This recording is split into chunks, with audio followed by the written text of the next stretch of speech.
अगर आपको बताया जाता है आप एंटी मुस्लिम हैं, तो ऐसे ही नहीं बताया जा रहा। आप थोड़े क्या आपने बयानत अच्छे खासे दिए हैं जो दर्शाता है कि आप एंटी मुस्लिम, भले ही आपके दोस्त सारे मुस्लिम हैं, भले ही आपके सारे दोस्त मुस्लिम हैं, आप मुस्लिम्स के साथ उठते बैठते हैं, आप चिकन मटन भी खाते हैं, बट आपने फिर वो जो स्पीचेस देखिए, मिलिटेंसी यहाँ पे थी, सब कुछ कितना कंजेस्टेड था, उस कंजेशन को आपने ख़त्म किया। कितने बच्चे नेशनल इंटरनेशनल प्लेटफॉर्म्स पे गोल्ड मेडल्स ला रहे हैं, इंडिया का नाम तो रोशन कर ही रहे हैं, पर अपने रीजन का भी कर रहे हैं, अपने पेरेंट्स का भी कर रहे हैं, अपने स्कूल का जहाँ से पढ़ते हैं, हर जगह का। और कश्मीर के लोग, हम बहुत सीधे लोग, जज्बाती लोग, जज्बात में इतना बह गए कि पता ही नहीं चला 30 साल कब गुजर गए और कितनी नस्ल ही ख़त्म ही हो गई।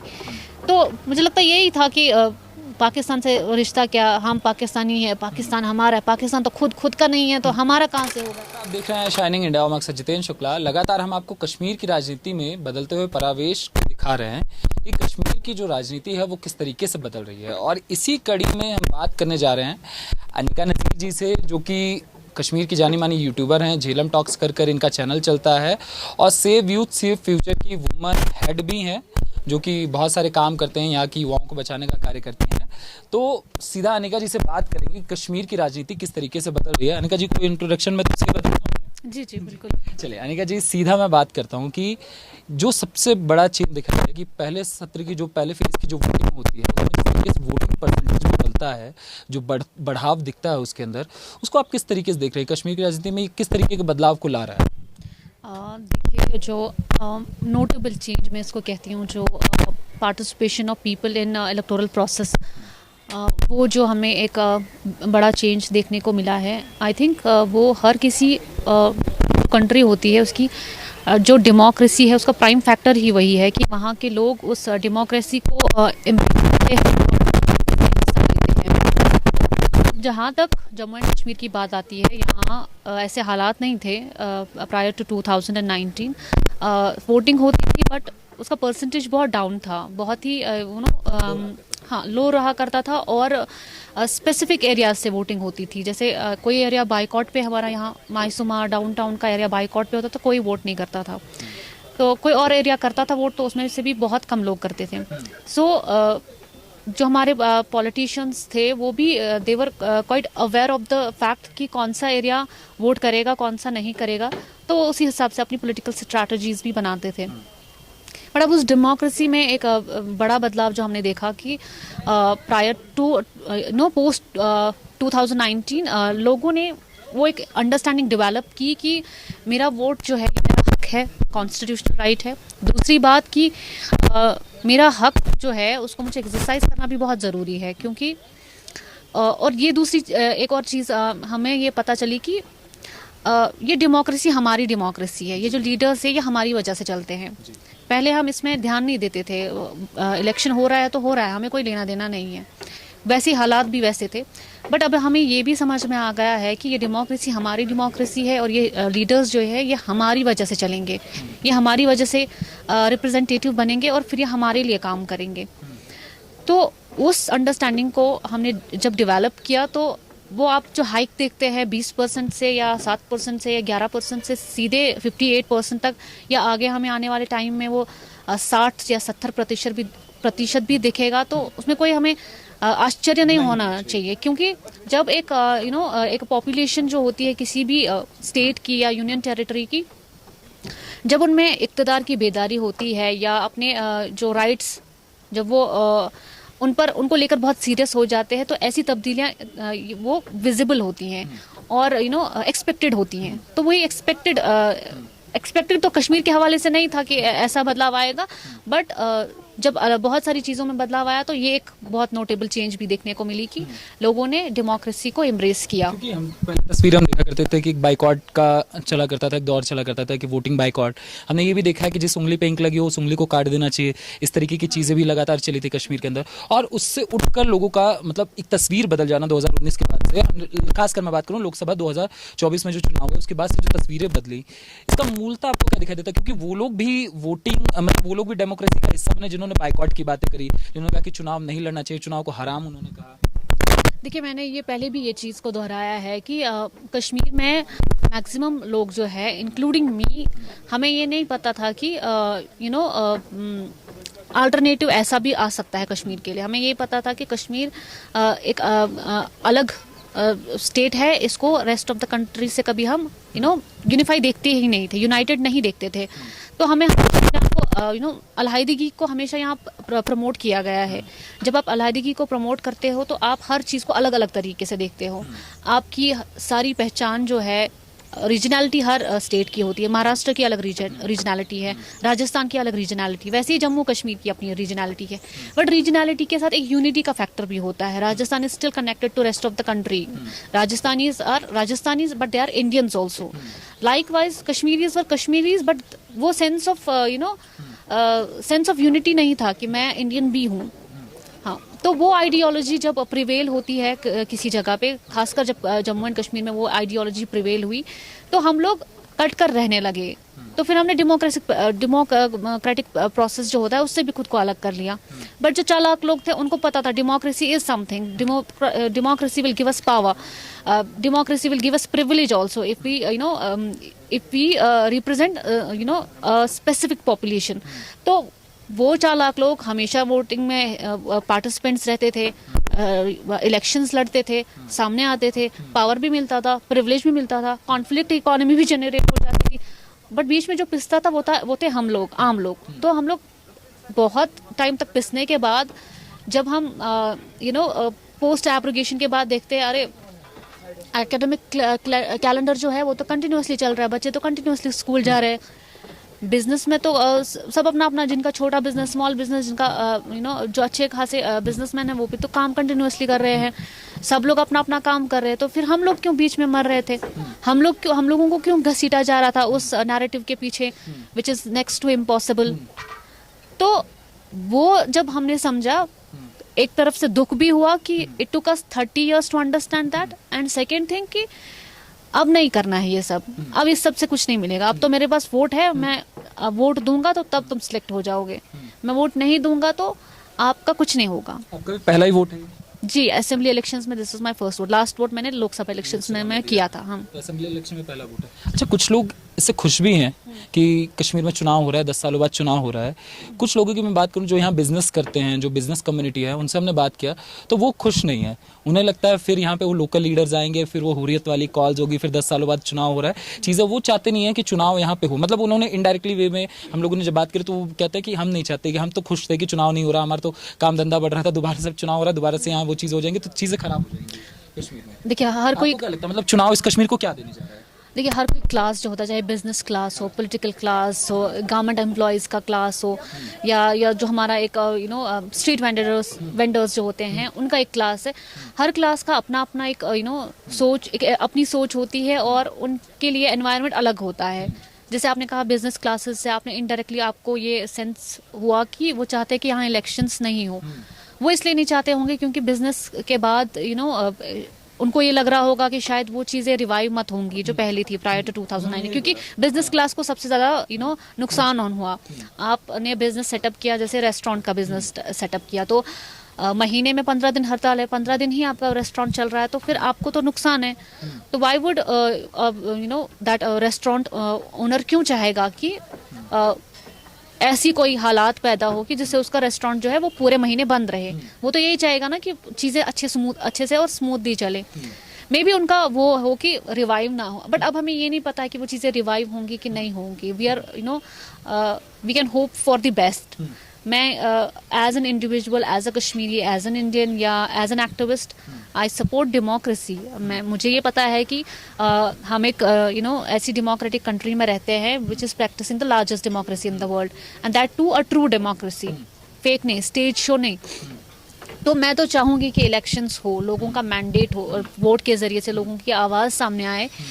बट हाँ, सिक्योरिटी कंसर्न्स जो है वो सेंटर से या यहाँ जो गवर्नमेंट बनेगी उनको भी सोचने पड़ेंगे, क्योंकि उन्हें अपने आप को नए चैलेंजेस के लिए तैयार रखना पड़ेगा। क्योंकि प्रायर टू 2019 जो पॉलिटिक्स थी, that was a different politics. Post 2019 जो होगा वो डिफरेंट पॉलिटिक्स होगी, तो उन्हें उसी हिसाब से सिक्योरिटी कंसर्न्स का ख्याल रखना होगा। वो अब बाइकआउट को थोड़ा प्रमोट नहीं कर सकते कि हाँ चलो हो जाए तो मेरा तो फ़ायदा ही है, मेरे वोट्स जो है तो वो तो मेरे ही है, बाकी कोई कुछ नहीं कर पाएगा। तो मैं एज एन एक्टिविस्ट नहीं चाहूँगी कि डेमोक्रेटिक प्रोसेस जो है उस पर कुछ ठप्पा लग जाए, बैन लग जाए, वो ना हो यहाँ पे। मैं चाहूँगी कि वो हो, लोग अपना वोट दे और अपनी ओपिनियंस को है वोट के थ्रू वॉइस करे। भले वो फिर किसी रीजनल पॉलिटिकल पार्टी को जो है सपोर्ट करते हैं, या किसी इंडिपेंडेंट कैंडिडेट को, या किसी जमात इस्लामी के कैंडिडेट को, या कोई और इंडिपेंडेंट कैंडिडेट जो किसी पॉलिटिकल पार्टी की आइडियोलॉजी को यहाँ पे नहीं मानता है, या उससे हो। हर किसी को मौका मिलना चाहिए। डेमोक्रेसी किसी की पर्सनल चीज़ नहीं है। तो ये लोगों के लिए है, लोगों का हक है इस पे, और लोगों के लिए ही ये डेमोक्रेटिक प्रोसेसेस होते हैं ताकि उनको फ़ायदा मिले, एक तरतीब बनी रहे हमारी सोसाइटी में। और डेमोक्रेसी जब आती है तो वो तरतीब जो है उसमें एक बैलेंस आता है, वो तब चल पाता है। तो चुनाव किस तरीके से कश्मीर को बदल रहा है? कश्मीर को इस तरीके से बदल रहा है कि पहले जो है हम उस डेमोक्रेटिक प्रोसेस को तो प्रैक्टिस करेंगे, और एक बल्क में प्रैक्टिस करेंगे, बहुत लार्ज नंबर्स में प्रैक्टिस करेंगे। दूसरी चीज़ वो जो सेंस ऑफ अलहदगी है, हम अलग है, या रेस्ट ऑफ द कंट्री से हम खुद को अलग करते हैं, वो चीज़ ख़त्म हो गई। हमने ये सब ये मतलब वो जो सेंसिबिलिटी है ना कि हम अलग है या बाकी स्टेट्स अलग है, वो ख़त्म हो गई। और ये भी हमने समझा कि that there is no sense in segregating or separating ourselves from the rest of the country or rest of the people who are living in different parts of the country. तो उनसे हम क्यों खुद को अलग करें? उनकी रीजनैलिटी अलग हो सकती है, हमारी अलग है। जैसे आप एक स्टेट से, आपकी रीजनैलिटी अलग है, but at the end of the day we are Indians. एक इंसान की बहुत सारी आइडेंटिटीज होती है। मैं एक लड़की हूँ, मैं ये भी मेरी आइडेंटिटी है। मैं एक्टिविस्ट हूँ, ये भी मेरी आइडेंटिटी है।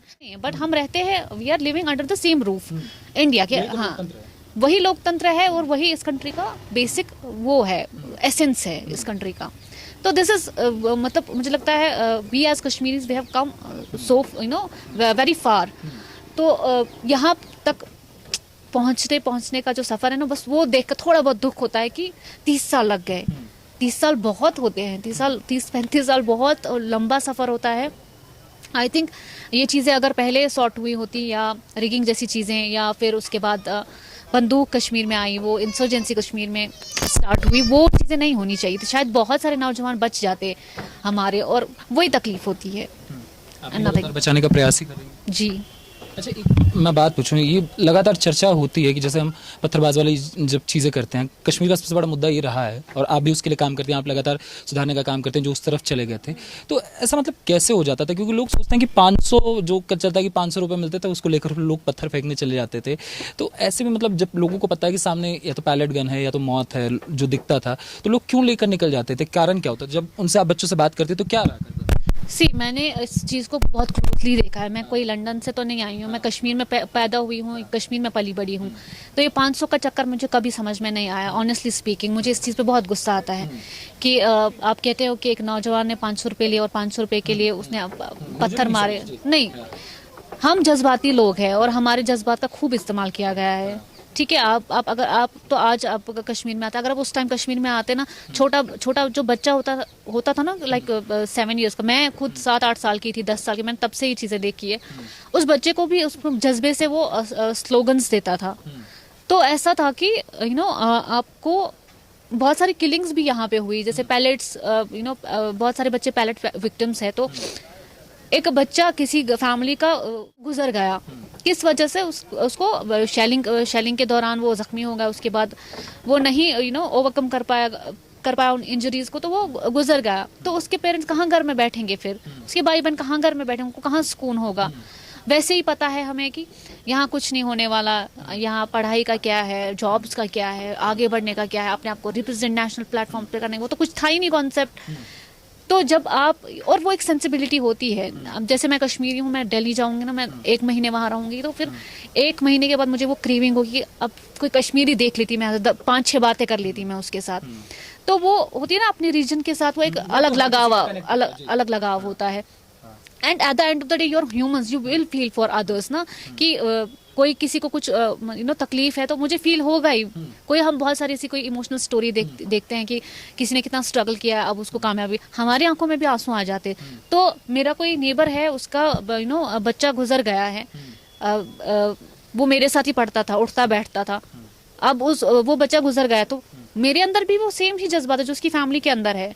तो ये वो जज्बात है, जब इंसर्जेंसी स्टार्ट हुई या बंदूक कश्मीर में आई, बहुत सारे आम लोग, जो कश्मीर के आम लोग हैं, कश्मीर के इनोसेंट लोग जो है, जिनका टेररिज्म से कोई लेना देना नहीं था, जिनका जो सिक्योरिटी से बिलोंग नहीं करते थे, जो सिर्फ आम लोग थे, कोई बिजनेस फैमिली से था, कोई स्ट्रीट वेंडर था, कोई गारमेंट मामूली सा कोई गारमेंट एम्प्लॉय था, तो उनके घर में ऐसा हादसा हुआ। तो ऐसे ऐसे हादसे बहुत सारे हुए, किसी का बच्चा इंजर्ड हुआ, किसी के बच्चे को पैलेट आ गया।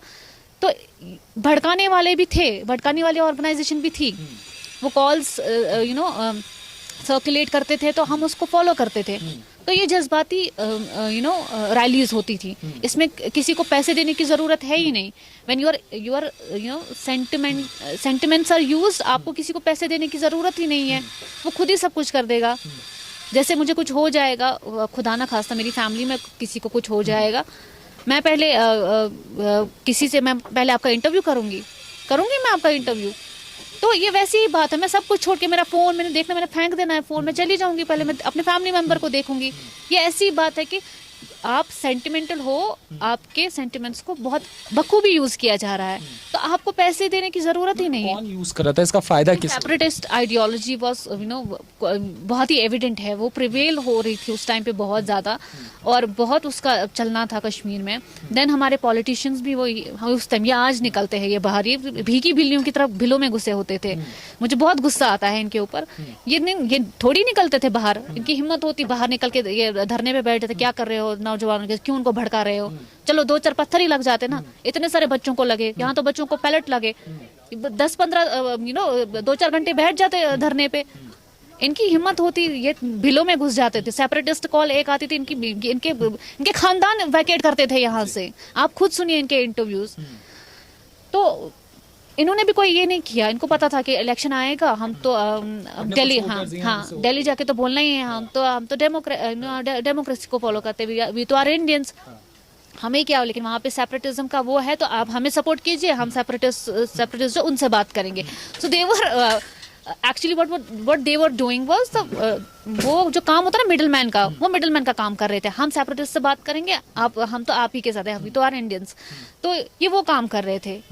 अब ये अच्छे से बाहर निकले हैं। साठ गांठ दोनों की थी। हाँ, 60 गांठ तो दोनों की थी कि हाँ ठीक है, आपको आप हमें हम शांत करते हैं इनको, शांत तो करते नहीं थे, खुद कहाँ रुकते थे। यहाँ पे इलेक्शंस हो गए, बस पावर तो अपने पास है, पता है ये इतना बड़ा एरिया है, इसकी पावर आपके पास है, आपको क्या जरूरत है और किसी चीज की। यहाँ का रेवेन्यू जनरेट होगा, उसमें आपका हिस्सा, यहाँ पे जो भी काम होगा उसमें आपका हिस्सा, तो आपको क्या मतलब आप क्यों चाहेंगे कि सब कुछ ठीक हो। तो इट वॉज लाइक दैट। मतलब अशांति से कुर्सी पाने का बस तरीका था, एक कश्मीर को आसान, बहुत इजी तरीका है, क्यों कोई चाहेगा।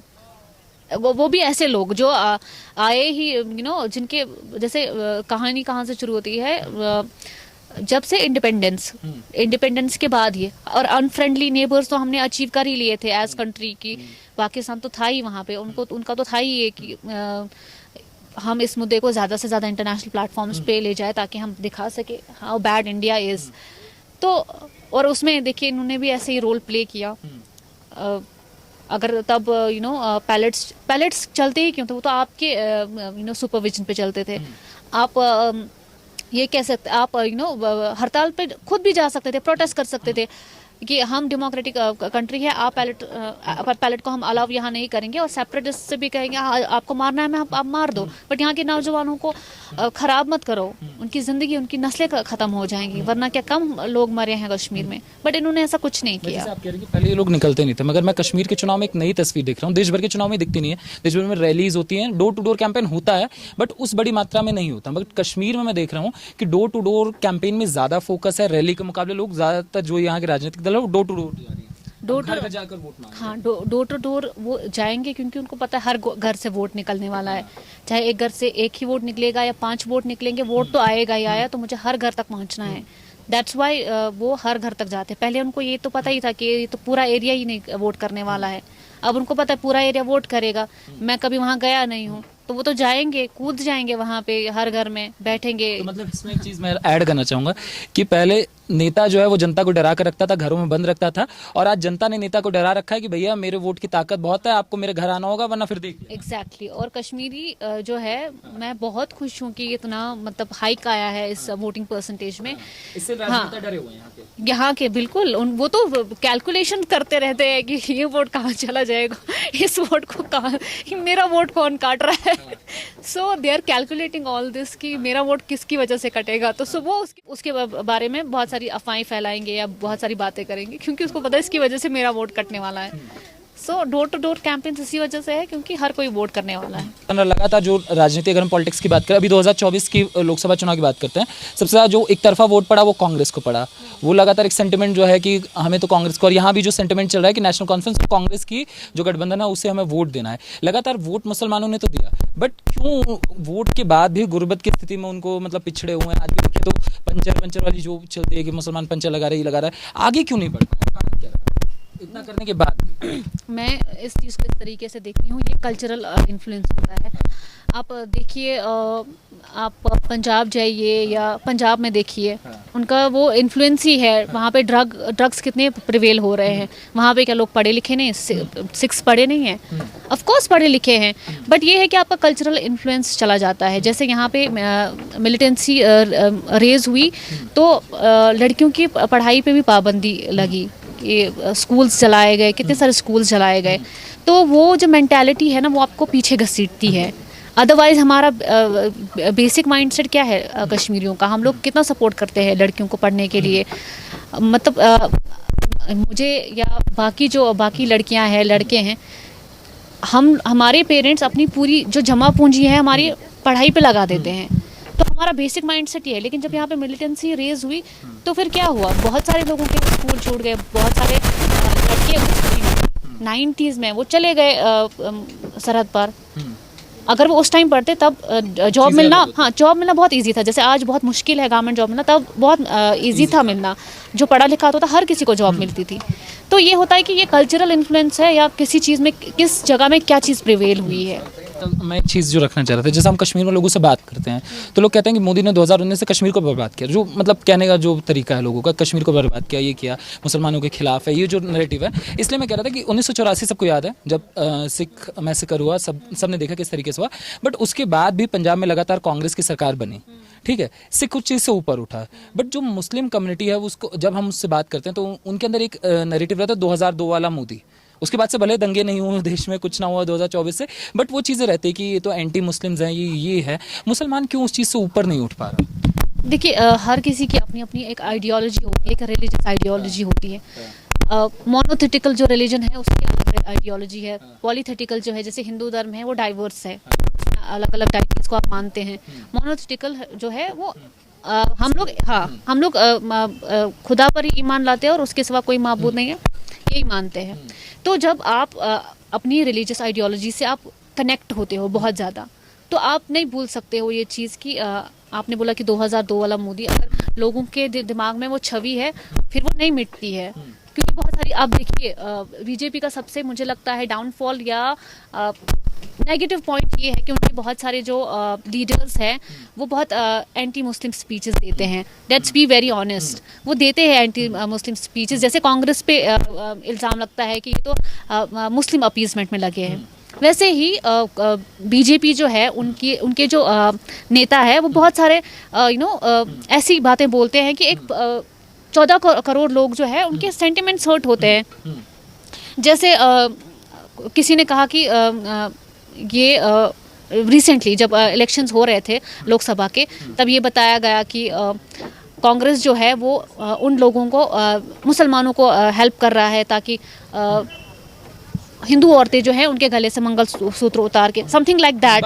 बाहरी की तरफ बांग्लादेशी नहीं, यहाँ हमारे कंट्री में। तो ऐसे आप क्या दिखाना चाहते हो?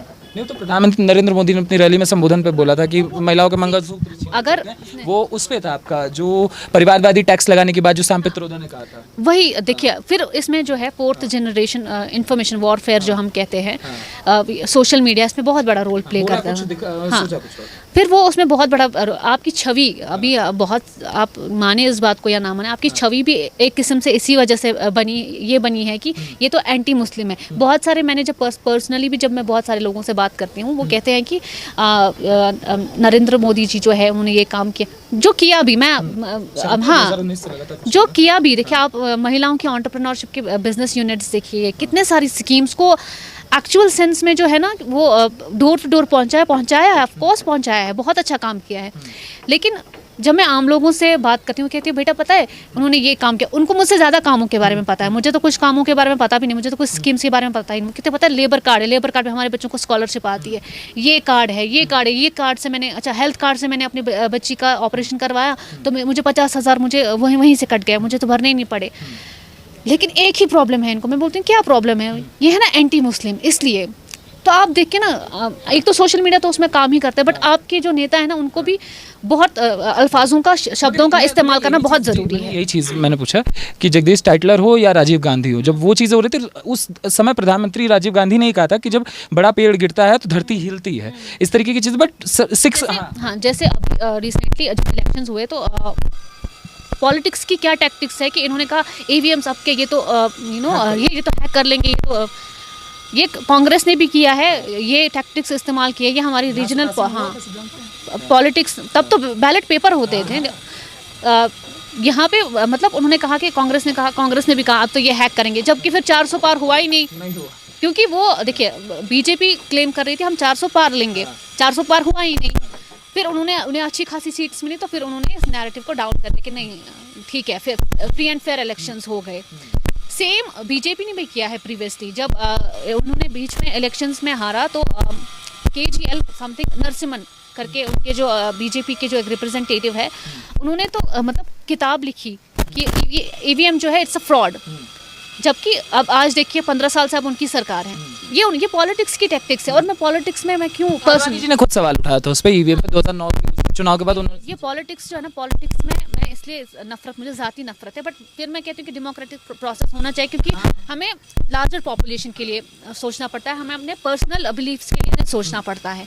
इसलिए बाकी जो पॉलिटिक्स है, ये पॉलिटिक्स में आप जब शब्दों का इस्तेमाल करते हैं वो आपके अगेंस्ट यूज़ होंगे, तो आपको बड़ा बैलेंस रहना पड़ता है। या तो आपको सीधे तीर चलाने हैं एक दूसरे पर, फिर आपको आउटकम के लिए भी रेडी रहना पड़ता है। अगर आपको बताया जाता है आप एंटी मुस्लिम हैं, तो ऐसे ही नहीं बताया जा रहा, आपने क्या आपने बयानात अच्छे खासे दिए हैं जो दर्शाता है कि आप एंटी मुस्लिम, भले ही आपके दोस्त सारे मुस्लिम हैं, भले ही आपके सारे दोस्त मुस्लिम हैं, आप मुस्लिम्स के साथ उठते बैठते हैं, आप चिकन मटन भी खाते हैं, बट आपने फिर वो जो स्पीचेस हैं, जो चीज़ ठीक है स्पीच है, बट अगर हम वेलफेयर स्कीम्स की बात करें तो जितना भाजपा सरकार में मुस्लिमों को फायदा हुआ उतना शायद डिस्टेबलाइज तो ऐसे ही होता है ना। आप समझिए नैरेटिव को, नैरेटिव बिल्डिंग ऐसे होती है, डिस्टेबलाइज आपका काम ऐसे ही होता है। देखिए आप, मैं यहाँ पर आई, मैंने किसी से कोई लड़ाई नहीं की, मैं अच्छे से बैठी, अब मैं यहाँ पर बैठी हूँ, मैंने कुछ खाया, मैंने सारा कूड़ेदान में डाल दिया, मैंने ये जगह को साफ रखा, बट निकलते निकलते ये पर्दा मैंने खींच लिया, ठीक है, ये गिर गया,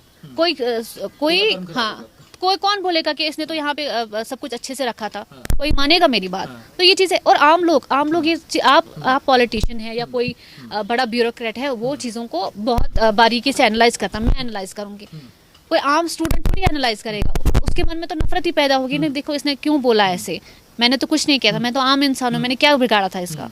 तो आपको इन चीज़ों के बारे में एज अ लीडर जब होता है, लीडर उसी को कहते हैं जो सबके बारे में सोचता है, जो सबको साथ लेकर चलता है। ऐसा नहीं है कि वो जो पब्लिक अपीसमेंट करता है इलेक्शन के टाइम पे, फिर वो स्पीच में कुछ बोलता है, फिर उसके खुद के पर्सनल एक्शंस कुछ होते हैं, ऐसे लीडरशिप भड़काने का प्रयास सोशल मीडिया के माध्यम से मुस्लिम समाज में लगातार चल रहा है कि सरकार के खिलाफ, भले ही चाहे जितना अच्छा काम कर ले, हाँ, मगर ये दौर चलता रहा। ऑफ कोर्स ऐसे ही चलता है। अब कांग्रेस तो है, आपका कांग्रेस की छोटी पॉलिटिकल पार्टी है, कांग्रेस का की रिपोर्ट कांग्रेस में, मगर मुसलमान जस का तस रहा, मुसलमान आगे बढ़ा नहीं। मैं 2014 के बाद से तो लगातार मुसलमान आगे बढ़ रहे हैं। हाँ, मैं यही कह रही हूँ कि किसी को किसी के आगे बढ़ने से इस पर हमें बुरा भी नहीं लगना चाहिए कि मैं आगे नहीं बढ़ा या किसी रिपोर्ट ने ये दिखाया है।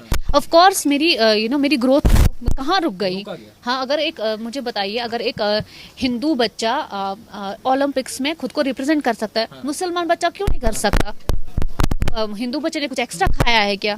ऑफ कोर्स उसको बूस्ट मिला, उसको उसकी उस लिमिट को दबा के नहीं रखा कि बच्चे आपकी यही लिमिट है, उससे आगे आप नहीं जा सकते हो। वैसे ही मुसलमान बच्चा भी ऑफ कोर्स वो कर सकता है, आप उसकी लिमिट को खोल दीजिए कि वो आगे तक जा सकता है। कश्मीर में हुआ 2019 के बाद से कितने बच्चे गए? ऑफ कोर्स जब यहाँ पे जब देखिए मिलिटेंसी यहाँ पे थी, सब कुछ कितना कंजेस्टेड था, उस कंजेशन को आपने खत्म किया। कितने बच्चे नेशनल इंटरनेशनल प्लेटफॉर्म्स पे गोल्ड मेडल्स ला रहे हैं। इंडिया का नाम तो रोशन कर ही रहे हैं, पर अपने रीजन का भी कर रहे हैं, अपने पेरेंट्स का भी कर रहे हैं, अपने स्कूल का जहाँ से पढ़ते हैं, हर जगह का। अब थोड़ा सा आगे बढ़ते हैं, कश्मीर पॉलिटिक्स पर ही आ जाते हैं। कश्मीर पॉलिटिक्स में अभी पाकिस्तान की भी एंट्री हो गई है। जब ये मतलब कॉमन चीज़ है, कश्मीर में अगर चुनाव हो, पाकिस्तान में चुनाव हो, पाकिस्तान में मुद्दा रहता है कश्मीर और कश्मीर में मुद्दा रहता है पाकिस्तान। आपने देखा ही एनसी ने जो मैनिफेस्टो लाया उसमें चाहे पाकिस्तान से व्यापार की बात हो, पाकिस्तान से बातचीत की बात हो, ये कही गई। और वहाँ से उनके रक्षा मंत्री कह देते हैं पाकिस्तान में कि जो अभी यहाँ पे जो मौजूदा गठबंधन है, चाहे कांग्रेस और एनसीओ, कश्मीरी को उनका समर्थन करना चाहिए क्योंकि वो जो है वो 370 और 35A वापस ला सकते हैं। एज ए कश्मीरी आपका क्या मानना है 370 और पहले पाकिस्तान के नाम फिर इस पे आ जाएंगे? यहाँ की रीजनल पॉलिटिक्स को जो है मैं उतना पसंद नहीं करती हूँ, बट रिसेंटली मैंने उमर अब्दुल्ला का एक बयान सुना, तो वो एनसी के सीनियर लीडर है, तो उन्होंने कैटेगोरिकली ये बोला कि हम अपनी जमहूरियत में पार्टिसिपेट कर रहे हैं, हम अपना देखेंगे, पाकिस्तान को अपना देखना चाहिए। आप देखिए पाकिस्तान जो इंटरफेयर करता है कश्मीर में, ये ऐसा है कि एक नशेड़ी जो है, एक चेन स्मोकर है, वो ड्रग एडिक्शन के अवेयरनेस प्रोग्राम्स चला रहा है। ये तो ऐसी बात हो गई ना, आपकी खुद की जमहूरियत जो है उसके टुकड़े टुकड़े होने की कगार पे है। बलोचिस्तान में महरंग बलोच ने, आप उसके साथ बात नहीं कर सकते हैं महरंग बलोच के सामने। उसने तो आपको एक ही स्टेटमेंट से कितना पीछे कर दिया है, ये बता करके ये 1947 नहीं है, ये 2024 से है, और ये बंगाल नहीं है, बलोचिस्तान है। आप महरंग से लड़िए पहले, आप उसको देखिए, वो अकेले आपके लिए काफ़ी है। ये ऐसी बात मैंने बोला ना आपको कि ये ऐसी बात है कि एक नशेड़ी, एक चेन स्मोकर कह रहा है कि ड्रग डिडक्शन के प्रोग्राम्स चलाते हैं, जबकि वो खुद ही नशे में इतना धुत है। ऐसी बात है पाकिस्तान की। ये मतलब इंडिपेंडेंस जो हुई हमारी कंट्री की, उसी के साथ पार्टीशन भी हो गया। 3 चीज़ें हमने, जब हम अंडर डेवलप्ड कंट्री थे, 3 चीज़ें हमने एक्वायर की। एक था कि पॉवर्टी थी, अनएम्प्लॉयमेंट थी, और तीसरा अनफ्रेंडली नेबर्स। पॉवर्टी और अनएम्प्लॉयमेंट से हमने जंग लड़ी। हम अंडर डेवलप्ड से डेवलपिंग कंट्री का जो रास्ता है वो तय कर पाए। अब हम डेवलप्ड कंट्री की तरफ बढ़ रहे हैं, उसकी तरफ अपनी इकोनॉमी को बूस्ट कर रहे हैं। बट ये जो अनफ्रेंडली नेबर्स है ना, इनसे हम अभी छुटकारा नहीं हमें मिला है, ये दे आर स्टिल देयर। और ये बहुत, आप एक सोसाइटी में भी रहते हैं ना, आपके अनफ्रेंडली नेबर्स है ना, तो कितना नेस्टी होता है, कितना मुश्किल होता है। आपके घर में मेहमान आते हैं तो आपको यही डर रहता है अनफ्रेंडली नेबर्स, अनफ्रेंडली नेबर्स कुछ कर ना दे। तो same is the case with the neighbours Pakistan. हाँ, तो उनका अपना जो जमहूरी सेटअप है वो है ही नहीं। उनके तो लोग अभी तो दूसरा सिविल वॉर वहाँ स्टार्ट होने वाला है, क्योंकि पीओके के लोग जो है they are now supporting somehow. वहाँ की जो लोकल लीडरशिप रिप्रेजेंटेशन है वो तो इमरान खान के लिए बात कर रही है। इमरान खान को डाल दिया है, तो आप देखिए आपको कहाँ से अब संभालना पड़ेगा। सिंध में कहाँ, बलोचिस्तान कहाँ जाएंगे, गिलगित बाल्टिस्तान में, तो कहाँ आप संभालेंगे। आप अपने इस पर बात कीजिए। India is still a densely populated country, इतनी बड़ी कंट्री है, फिर भी चीज़ें इतनी मैनेज हो रही है यहाँ पे। आपका तो कुछ इतना खिता ही है, आपका 4-5 प्रोविंसेस है, तो उसको आप नहीं संभाल पा रहे। अब क्या इंडिया के साथ? यूएन में भी पीओके के जो व्यक्ति रहे उन्होंने लताड़ा है पाकिस्तान को। ऑफ कोर्स लताड़ेंगे, क्यों नहीं लताड़ेंगे। हम अपनी वॉइस को रिक्लेम करेंगे। पीओके भी ये बात, पीओके के लोग भी ये बात अच्छे से जानते हैं, बट इट्स जस्ट दैट कि टाइम लगेगा। फिर भी पाकिस्तान इस मुद्दे को जिंदा हमेशा से रखना चाहता है। जब भी उनका चुनाव होता है तो कश्मीर हमेशा रहता है, और रेफरेंडम वाली बात हमेशा वो चर्चा रहती है कि रेफरेंडम की तरफ लेके जाएंगे। कश्मीर चाहता नहीं। यहाँ भी कुछ लोग थे, अभी तो गायब है। पाकिस्तान देखिए भिखमंगा देश है, भिखमंगे देश से अब आप यही एक्सपेक्ट कर सकते हैं। सो उनका ये पहले से जैसे हमने कोशिश की कि एम्प्लॉयमेंट पे काम करें, या अलग अलग स्कीम्स को पॉलिसीज़ बनाएं, या पॉलिसी मेकर्स जो हैं उनको हायर करें, या ठीक है, पोवर्टी है, उस पर कुछ स्कीम्स जनरेट करें। बहुत सारी चीज़ें अभी भी हैं हमारे देश में जिन पर हम काम कर रहे हैं और आगे शायद ओवरकम भी कर ले। इस देश ने ऐसा कुछ स्टेप नहीं उठाया। देश का विद इन द पाकिस्तान ऐसा नहीं है कि वहाँ पे रिसोर्सेज नहीं है, बहुत सारे रिसोर्सेज उसको लूट के एक्सट्रैक्ट कर रहा है और इनको कर्जे में डुबा रहा है। इनके कितने सारे जो बेचारे एम्प्लॉय थे, एम्प्लॉय क्या थे, वो बाहर काम करने जाते थे क्योंकि पाकिस्तान में ठोस सोर्स नहीं है किसी उस इंसान के लिए जो बेचारा कम पढ़ा लिखा है, जिसके पास कुछ दिहाड़ी का काम करने के लिए भी नहीं है। तो इनका एक शिप भी डूब गए। क्या किया उन्होंने, इनके बच्चे फंस गए टर्की में, सॉरी रशिया यूक्रेन वॉर में। वो बाईपास करते हैं इंडिया का फ्लैग लेकर क्योंकि उनको बेचारों को शर्म आती है, वो कैसे बाहर निकलेंगे। अच्छा, और भी कहीं पे इनके पाकिस्तानी नेशनल्स फंस गए, वो नहीं निकल पाए। कैसे कर पाए, अपने लोगों को नहीं बचा पा रहे हो आप। अच्छा, पूरी दुनिया में सिरदर्द बने हुए हैं। ऑफ कोर्स इनको यूज़ भी देखिए, फिर आपको यूज़ भी, जो आप अपनी इमेज दिखाते हो आपको फिर यूज़ भी वैसे ही किया जाता है। आपने अपनी एक टेरर स्टेट इमेज बनाई है, एक भिखमंगी इमेज बनाई है, तो हर कोई आपको इसी चीज़ में फंसाता है कि ठीक है आपको हम लोन देंगे तो ये रिसोर्सेज आपके पास से एक्सट्रैक्ट कर लेते हैं। कोई इनके साथ फिर खड़ा नहीं होता है। इन्होंने अपने साथ साथ इनकी जो लीडरशिप रही है या आर्मी, इनका ज़्यादा फिर ओवर रूल करता है फिर आर्मी ही, या आर्मी है इनकी, तो फिर इनकी जो वही है ना छवि इनकी वैसी ही बनी हुई है। अच्छा, जैसे आप लगातार अपने यूट्यूब चैनल जो झेलम टॉक्स आपका चैनल है, जब आप लगातार बात करती हैं वहाँ से पीओके के लोगों से भी बात करती हैं और लगातार देश में भी जो मुद्दा भरमाया, अभी राजनाथ सिंह ने कहा है पीओके को लेकर, अमित शाह क्या ही चुके हैं कि इनसे कहा लगातार उनके मैनिफेस्टो में रहा है कि हम पीओके को कभी ना कभी तो लेंगे। देखिए, पोस्ट एब्रोगेशन बताया गया है कि यहाँ तो पता नहीं जीनोसाइड होगा, लोग मारे जाएंगे। हमारा भी, मेरा भी वही सेंस था कि इंटरनेट कुछ नहीं चल रहा है, कुछ तो है नहीं, लगता है कोई पता नहीं कब कौन कहाँ से आ जाए हमें हमारे ऊपर बम बरसा दे। बट फिर क्या हुआ, कुछ नहीं, 1-2 महीने 3 महीने तक बंद रहा, फिर से वही नॉर्मल लाइफ रिस्टोर हो गई। वैसे ही मुझे लगता है पीओके का, इफ़ इंडिया इज़ प्लानिंग कि हम इसको रिक्लेम करेंगे, we will take back PoK के लोग सबसे पहले इधर की तरफ है, इधर की ही तरफ है। और कश्मीरियों का क्या रिएक्शन होगा अगर reclaim? Nothing. We as a Kashmiris, they are fellow Kashmiris for us. खुश हो जाएंगे of course, they are fellow Kashmiris for us. But वही है, सिक्योरिटी कंसर्न्स का ख्याल रखना है, इन्फिल्ट्रेशन का ख्याल रखना है, ये ख्याल रखना है कि फिर उस एरिया को समझना है, क्योंकि हाँ है तो वो हम कश्मीरी ही बहुत, बट उस एरिया को समझना फिर हमारे लिए बहुत उसको टाइम लगेगा। लास्ट क्वेश्चन फिर मैं ख़त्म कर दूंगा इसको, हमने बहुत समय आपका ले लिया। ये जो आज़ादी वाला जो थॉट था, आप अच्छे से आपने कहा कि मैं 7वीं क्लास से उन सब चीज़ों को देखते हुए आ रही हूँ, वो थॉट प्रोसेस था क्या बताया जाता था, क्या चीज़ें हुआ करती थी, क्या लोगों को समझाया जाता था? तो इतना अग्रेशन लोगों में होता था कि बस चलो आर्मी पर हमला करते हैं, सड़कों पर निकल जाते हैं, पत्थर लेकर निकल जाते हैं। उस थॉट में सबसे ज़्यादा आपका रिलीजियस सेंटिमेंट यूज़ होता था कि क्योंकि पाकिस्तान जो कंट्री वो बनी है रिलीजियस सेंटिमेंट पे ही, भले वो रिलीजन को फिर फॉलो ही नहीं करते हैं, वो तो हमें पता है, बट वो बनी रिलीजियस सेंटिमेंट है, इसीलिए पाकिस्तान बना। क्योंकि यहाँ नारा भी लगता था कि पाकिस्तान से रिश्ता क्या, ला इलाहा इल्लल्लाह। तो अब देखिए किस तरीके से आप मेरे हिसाब से तो ये बहुत अगेंस्ट रिलीजियस बिलीफ्स के है कि आप इस चीज़ को इस तरह पाकिस्तान से रिश्ता क्या, ला बहुत बुरी, मतलब मैं कहूँगी कि बहुत रिलीजन के अगेंस्ट चीज़ है। तो वो सेंटिमेंट यही था कि आप रिलीजन के नाम पे लोगों को भड़काओ, क्योंकि मेजॉरिटी यहाँ पे मुस्लिम्स रहते हैं, तो आप उनको it will be easy to heckle our India. तो कश्मीर बहुत इजी पॉइंट है, क्योंकि जब उन्होंने कबायली इन्वेजन भी किया तब भी उनको कितना लताड़ा गया, भले उन्होंने फिर पीओके पर कब्जा किया, बट तो बट उनको भी यहाँ पूरे कश्मीर की तरफ नहीं आने दे, एक पोर्शन उन्होंने ले लिया, तो वो चीज़ भी उनके अंदर ही है। ईस्ट पाकिस्तान जो अब बांग्लादेश है, हाँ, तो वो तो दर्द अभी भी उनके दिल में है।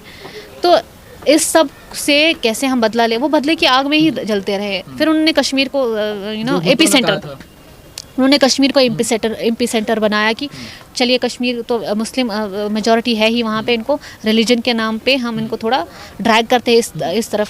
और कश्मीर के लोग, हम बहुत सीधे लोग, जज्बाती लोग, जज्बात में इतना बह गए कि पता ही नहीं चला 30 साल कब गुजर गए और कितनी नस्ल ही ख़त्म ही हो गई। तो मुझे लगता यही था कि पाकिस्तान से रिश्ता क्या, हम पाकिस्तानी हैं, पाकिस्तान हमारा है, पाकिस्तान तो खुद का नहीं है, तो हमारा कहाँ से हो गया। बस इस इन सब चीज़ों में हम कितना खो गए कि हमारी जनरेशन ही ख़त्म हो गई। That's very sad. चीज़ अब देखिए कि कश्मीर से तो टेररिज्म खत्म हो गया, जो अटैक्स हुआ करते थे वो तो समाप्ति के, थोड़े छुटपुटिया घटनाएं हम छोड़ दें वो समाप्त हो गए, बट जम्मू की तरफ वो सारी चीज़ें मूव कर जाना, जम्मू की तरफ अब कश्मीर में एक तो वो जो सेंटिमेंटल हाँ सेंटिमेंटल सपोर्ट ख़त्म, बॉर्डर्स थोड़े पोरस बॉर्डर्स है, बट जब लोकल सपोर्ट भी नहीं है आपको, अब कहाँ जाएंगे? उधर से आएंगे, यहाँ सीधे पकड़े जाएंगे, क्योंकि आप सीधे आइडेंटिफाई हो जाएंगे। कितने दिन तक छुपेंगे? 2 दिन तक, 3 दिन तक। यहाँ आपको सिक्योरिटी, यहाँ इतने सिक्योरिटी के कड़े कदम हैं कि यहाँ आम इंसान को पहचाना जाता है कि ये तो आम इंसान है, तुम you are from that side, तो तुम कितने देर तक बचोगे? तो वो जो यहाँ पे इनका सपोर्ट जो ग्राउंड था वो ख़त्म हो गया। अब कहाँ जाएंगे? अब इन्होंने they shifted it to Jammu, but इनका जहाँ अंडरस्टैंडिंग है, इनका वही प्राइम प्राइम एपी सेंटर जो है वो कश्मीर ही है, ये कश्मीर में ही ये सब चीज़ें, बट कर नहीं पा रहे हैं। तो अब यहाँ अब ये खींच रहे हैं जम्मू की तरफ, जम्मू में शायद रिवाइव करना चाह रहे हैं, क्योंकि वहाँ पे हिंदूज और मुस्लिम्स दोनों ही अच्छी खासी मेजॉरिटी में रहते, तो ये बीच में हिंदू मुस्लिम का वो करवा देंगे। हाँ वहाँ वो वहाँ होगा तो फिर उससे शायद यहाँ भी मत आग बढ़ के वो फिर से यहाँ, तो इनका वही इनका माइंडसेट जो एनएमएस मेनेंडी जो है या मोडस ऑपरेंडी है वो वही है कि बांग्लादेश का दुख जो है वो जीने नहीं। हाँ वो वही है कि फिर से कश्मीर में ही इसको ले आना चाहते हैं। तो अब ये ढूंढ रहे हैं कि हाउ वी विल स्टार्ट जान कैसा कि देश शांत कैसे। हाँ डेफिनेटली। चलिए निकेत जी, आपने हमें समय दिया, अगर कुछ आपका रह गया हो, अगर आप इसको खत्म करना चाहें किसी नोट पर, कुछ चीज़ चाह रही हूँ बताना। I am very fond of poetry, तो someone has rightly said this is for the neighboring country कि कोई महफिल में आए, हक तो ये है कि सर उठा के आए, हमने आपको मुंह नहीं लगाया तो आप बहतान पर उतर आए।